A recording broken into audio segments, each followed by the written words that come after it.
Hello and me weeps అందరూ ఎలా ఉన్నారు? సో, టుడే నేనైతే 'సోలో లెవెలింగ్' సీజన్ 2 ఎపిసోడ్ 12ని ఎక్స్‌ప్లెయిన్ చేయబోతున్నాను. సో, మాన్‌హోలో ఏం జరిగిందో అదే రేపు యానిమేలో యానిమేట్ చేస్తారు కాబట్టి, సో, నేను ఆ ఎపిసోడ్‌లో ఏం జరగబోతుందో మాన్‌హో అనేది ఎక్స్‌ప్లెయిన్ చేస్తాను. సో, వీడియో ఎక్కడ స్కిప్ చేయకుండా చూడండి. అండ్ ఇంక ఛానెల్‌కి కొత్తగా వచ్చిన వాళ్ళు సబ్స్క్రైబ్ చేసుకోండి. అలాగే పక్కనున్న బెల్ ఐకాన్‌ని ఆల్‌లో పెట్టుకోండి. సో, ఇంక డిలే ఏం లేకుండా వీడియోలోకైతే వెళ్ళిపోదాం. సో, లాస్ట్ ఎపిసోడ్ ఎక్కడ ఎండ్ అవుతుందంటే, అక్కడున్న యాంట్స్ అన్నీ మన కొరియన్ ఎస్టైన్ హంటర్స్‌ని అయితే చంపేయబోతుంటాయి. ఇంతలో జిన్‌వూ షాడో సోల్జర్స్ అయితే వచ్చి ఆ యాంట్స్ అన్నిటిని ఆపేస్తాయి. సో, ఈ చాప్టర్ అయితే మన లివింగ్ లెజెండ్ ఏ యానిమేలో కూడా చనిపోనివాడు ద బెస్ట్ క్యారెక్టర్ కెమెరామెన్‌తో స్టార్ట్ అవుతుంది. తన మీద అయితే చాలా యాంట్స్ అటాక్ చేస్తుంటాయి. తన మైండ్‌లో ఇలా అనుకుంటాడు, "నువ్వు ఇంకా తిన్నావా?" ఇవే నేను తనతో మాట్లాడిన లాస్ట్ వర్డ్స్. ఇలా కనుక జరుగుతుందని నాకు తెలిసుంటే నేనింకా కాసేపు మాట్లాడుండేవాడిని అనుకుంటుంటాడు. ఇంతలో తన మీద అటాక్ చేస్తున్న యాంట్స్ అన్నిటిని ఏదో ఒక పెద్ద స్వర్డ్ అయితే చంపేస్తుంది. ఆ స్వర్డ్ కలర్ అండ్ ఇంకా దాన్ని అటాక్ చేసిన వాళ్ళ అపియరెన్స్‌ని బట్టి చూస్తే అది ఎవరో కాదు, మన blood red commander Igris. So, Igris అయితే అక్కడ తన మీద అటాక్ చేస్తున్న యాంట్స్ అన్నిటిని చంపేస్తాడు. ఇంతలో మనకి కొరియా బ్రాడ్‌కాస్ట్ టీమ్ వాళ్ళైతే కనిపిస్తారు. అక్కడున్న వాళ్ళలో ఒకడైతే, "సార్ మనకైతే చాలా ఫోన్ కాల్స్ వస్తున్నాయి వ్యూవర్స్ నుంచి. దానివల్ల ఫోన్ లైన్స్ అనేవి షట్ డౌన్ అయిపోతున్నాయని" వాళ్ళ టీమ్ హెడ్‌తో అంటాడు. బట్ వాళ్ళ టీమ్ హెడ్ అయితే, "నన్నేం చేయమంటావు చెప్పు. వాళ్ళకి ఇప్పుడు మన హంటర్స్ ఓడిపోయేదంతా లైవ్‌లో చూపించాలా? నేను అలా చేయనని" చెప్పి తనతో అంటాడు. ఇంతలో వాళ్ళ టీమ్ మెంబర్ అయితే, "సార్ బ్యాటిల్ ఫీల్డ్‌లోకి ఎవరో ఒక అన్‌నోన్ హంటర్ వచ్చాడని" చెప్తాడు. దాన్ని వినగానే, "అసలు నువ్వేం మాట్లాడుతున్నావు? ఏది నన్ను చూడనివ్వు" అని అక్కడ ఏం జరుగుతుందో చూస్తాడు. దాన్ని చూడగానే, దేవుడా! మన లక్ చాలా బాగుందనుకోని మళ్ళీ లైవ్ స్టార్ట్ చేయమని చెప్తాడు. దాన్ని వినగానే వాళ్ళ టీమ్ మెంబర్స్, "సార్ మీరు నిజంగానే ఈ మాట అంటున్నారా? ఒక్కసారి కనుక మనం మళ్ళీ లైవ్ స్టార్ట్ చేస్తే ఇంకా ఆపేదానికి ఉండదు. అండ్ ఇంకా మనం ఎడిట్స్ కూడా ఎలాంటివి చేయలేమని" చెప్తాడు. దానికి వాళ్ళ టీమ్ హెడ్, "మనం ఆల్రెడీ ఒకసారి లైవ్ ఆపేసాం. దీనికి మించి వోర్స్‌గా అయితే ఇంకేం జరగదు. లైవ్ స్టార్ట్ చేయడమే బెస్ట్ ఆప్షన్. అండ్ ఇంకా మనం ఈ బ్యాటిల్‌ని విన్ అవుతున్నాం. అండ్ మనం ప్రాణాలతో బ్రతికే ఉంటాం" అని చెప్పి వాళ్ళ టీమ్‌తో లైవ్ స్టార్ట్ చేయమని చెప్తాడు. సో, తనైతే తన మైండ్‌లో ఇలా అనుకుంటాడు, ఇప్పుడు మన ప్రాణాలన్నీ తన చేతిలో ఉన్నాయని. ఆ హంటర్ గురించి అంటూ ఉంటాడు. సో, మనకైతే ఆ హంటర్ ఎవరో చూపిస్తారు. అదెవరో కాదు, మన షాడో మోనార్క్ సన్ జిన్‌వు. తనైతే షాడో ఎక్స్‌చేంజ్ స్కిల్ యూజ్ చేసి బ్యాటిల్ ఫీల్డ్‌లోకైతే వస్తాడు. సో, ఈ ప్యానెల్ అనేది చాలా బావుంటుంది. తన చుట్టూ షాడో ఉండి అండ్ దాంట్లో నుంచి తను మెల్లగా బయటికి రావడం అనేది నిజంగానే చాలా బాగుంది ప్యానెల్. సో, తను అక్కడ బయటికి రాగానే ఐరన్ చేత షౌట్ ఆఫ్ ప్రొవొకేషన్ స్కిల్‌ని యూజ్ చేపిస్తాడు. సో, దానివల్ల ఏంటంటే ఎవరైతే వీక్‌గా ఉంటారో ఆ ప్రెషర్‌ని ఫీల్ అయ్యి ఇమ్మొబలైజ్ అయిపోతారు. ఆ యాంట్స్ అనేవి ఏవైతే వీక్‌గా ఉంటాయో అవన్నీ ఎయిర్‌లో అలానే ఉండిపోతాయి.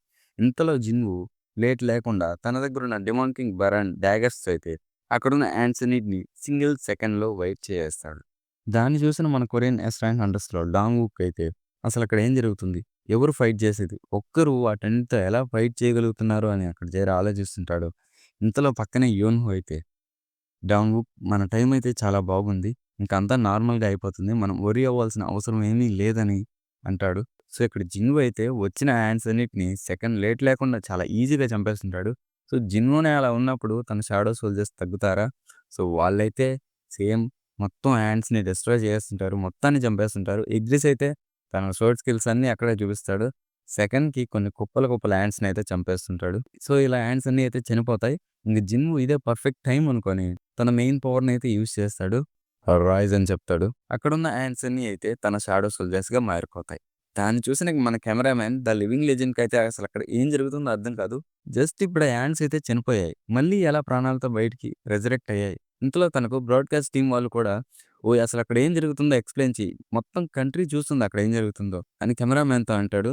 బట్ కెమెరామాన్ ఏం చేస్తాడు చెప్పండి? "నాకైతే అక్కడ ఏం జరుగుతుందో పర్ఫెక్ట్‌గా తెలీదు. బట్ మనం చూస్తున్నట్టే అక్కడ ఆ యాంట్స్ వాటిని అవే అటాక్ చేసుకొని చంపేస్తున్నాయని" చెప్తాడు. ఇంతలో జిన్‌వు అయితే మన కొరియన్ నెస్టాండ్ హంటర్స్ దగ్గరికి వెళ్లి వాళ్ళందరికీ హీలింగ్ పోషన్స్ అయితే ఇస్తాడు. అవి తాగగానే వాళ్ళందరూ నార్మల్ కండిషన్‌లోకి వచ్చేస్తారు. ఎలాంటి ఇంజ్యూరీస్ లేకుండా. బట్ వాళ్ళలో ఒక హంటర్ అయితే అలానే ఇంజ్యూర్ అయిపోయి ఉంటారు. అదెవరో కాదు, మన హీరోయిన్ చాహిన్. తను అలానే ఉండిపోతుంది. ఇంకా చాలా వీక్‌గా మారిపోతుంది. తను ఆల్మోస్ట్ డెత్ స్టేజ్‌లోకైతే ఎంటర్ అయిపోతుంటుంది. ఇంతలో జిన్‌వు ఇక్కడున్న యాంట్స్ అన్నీ అయితే చనిపోయి, మనం ఈ ప్లేస్‌ని ఇప్పుడే వదిలేయాలి. లేకుంటే బయటున్న యాంట్స్ అన్నీ ఇక్కడికి వచ్చేస్తాయని చెప్పి అంటుంటాడు. ఇంతలో మన యాంట్ కింగ్ బయట నుంచి లోపలికొస్తూ, "మీ కింగ్ అయితే బయట లేడు. తను మీ కింగ్ కూడా కాదు. వేరే వాళ్ళు ఎవరైనా ఉన్నారా? మీరు కింగ్ అని పిలిచేవాళ్ళు" అని మన కొరియన్ ఎస్ ర్యాంక్ హంటర్స్‌తో మాట్లాడుతూ లోపలికైతే వస్తాడు. సో, ఇంకా కన్ఫర్మ్‌గా ఈ యాంట్‌ని డిఫీట్ చేయాలని జిన్‌వు అయితే తన ఆరాని రిలీజ్ చేస్తూ బెరు వైపు వస్తుంటాడు. సో, దానికి బెరు, ఈ హ్యూమన్స్‌కి నువ్వేనా కింగ్ అని బెరు అయితే జిన్‌వు సైడ్ తన ఆరాని రిలీజ్ చేస్తూ వస్తాడు. అట్ దిస్ పాయింట్ ఇదసలు సోలో లెవెలింగ్ కూడా కాదు. Just aura leveling. అంటే ప్రతి ఫైట్‌లో ఆరానే చూపిస్తారు ఎక్కువగా. సో, ఇది కామన్ కానియండి. హైప్ కోసం అలా చేస్తారు.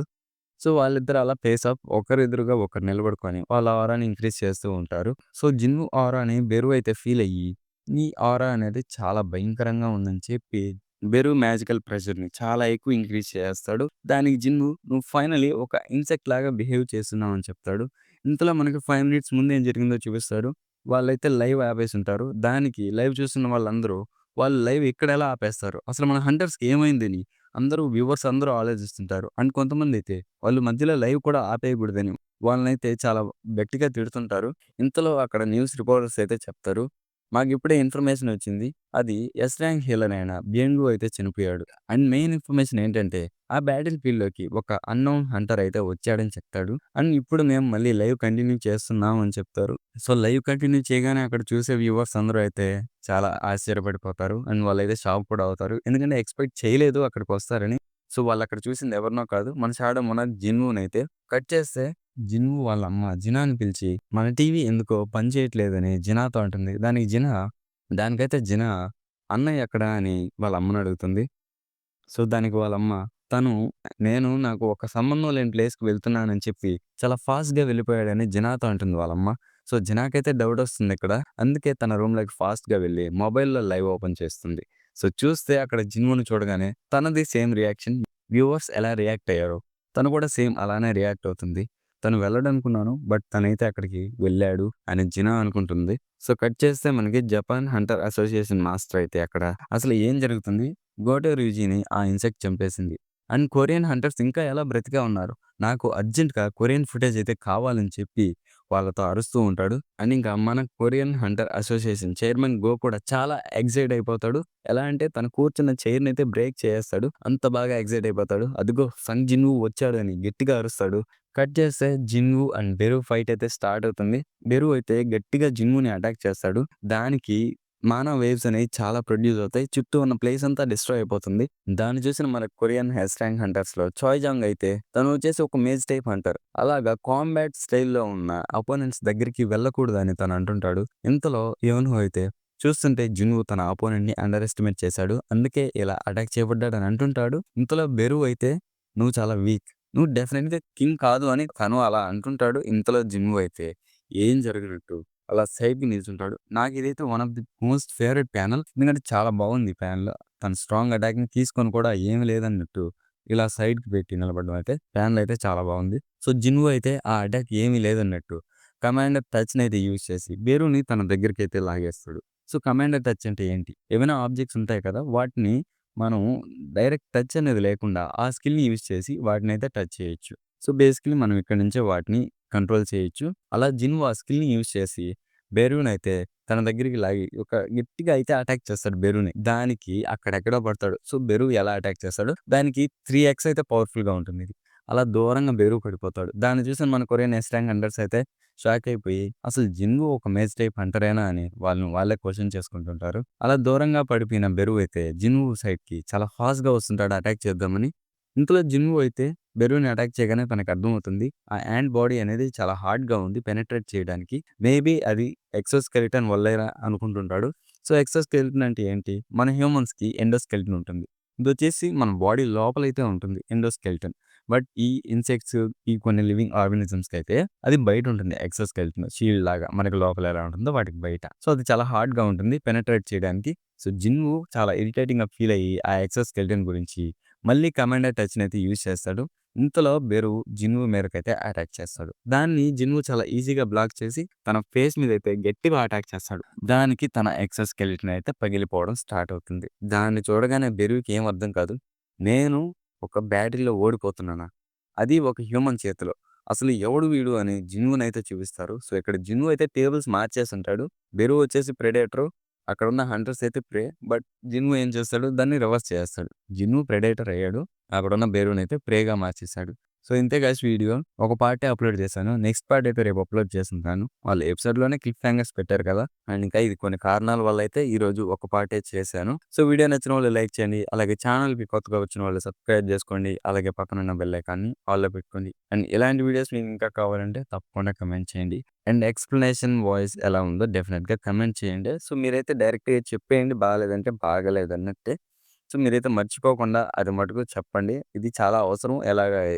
ఇలా కంటెంట్ క్రియేట్ చేసే వాళ్ళకి. ఎందుకంటే మీరలా చెప్తే ఫాస్ట్‌గా నేర్చుకోవచ్చు. అండ్ ఇంకా మా డౌట్స్‌ని అంటే మాకే డౌట్ ఉంటుంది. ఇలా ఉందా? బాగుందా? లేదని. మీరు చెప్పాక మాకు తెలుస్తుంది. ఏందని. సో డెఫినిట్‌గా కమెంట్ చేయండి. కమెంట్ చేయడం మర్చిపోకండి. సో మళ్ళీ మిగిలిన పార్ట్‌లో అయితే కలుసుకుందాం. పీస్.